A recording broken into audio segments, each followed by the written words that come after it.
Chers téléspectateurs, bonjour. Ici le studio Censeur, qui brise les barrières du bon sens. Nous allons vous transmettre rapidement les nouvelles concernant les frappes aériennes israéliennes en Syrie. Le conflit a débuté après des affrontements signalés entre un groupe armé druze et les forces gouvernementales à Souaïda, ville du sud de la Syrie, à majorité druze.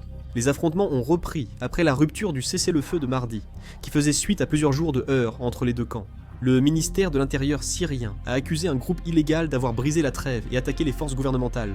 L'armée syrienne aurait riposté aux tirs en respectant les règles d'engagement pour protéger les civils. Toutefois, la communauté druze étant anti-syrienne et pro-israélienne, on constate aussi une intervention d'Israël. L'ex-ministre israélien de la Défense, Israël Katz, a mis en garde la Syrie de ne pas toucher aux Druzes et de retirer ses troupes de Souaïda, sous peine d'une intensification des attaques d'Israël. Cependant, l'armée syrienne reste silencieuse sur le sujet et semble même renforcer ses troupes à Souaïda. L'armée gouvernementale syrienne a pris le contrôle de l'aéroport militaire de Kalkala, au nord de Souaïda, dans le sud de la Syrie. Voici la région de Souaïda, avec son hôpital national situé au sud-est de la ville.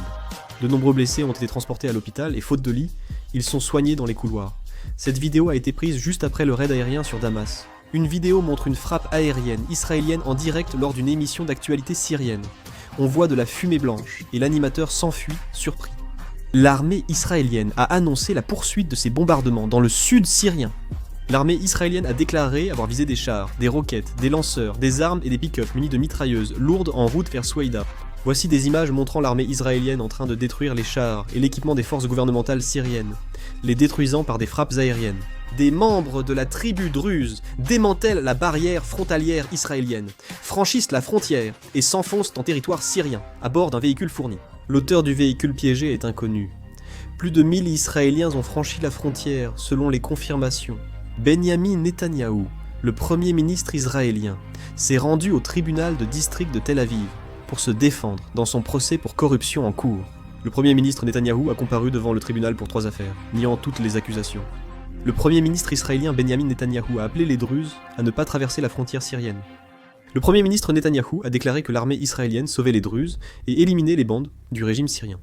Le ministre israélien de la Défense, M. Katz, a annoncé la fin des avertissements et le lancement imminent d'une attaque douloureuse contre la Syrie.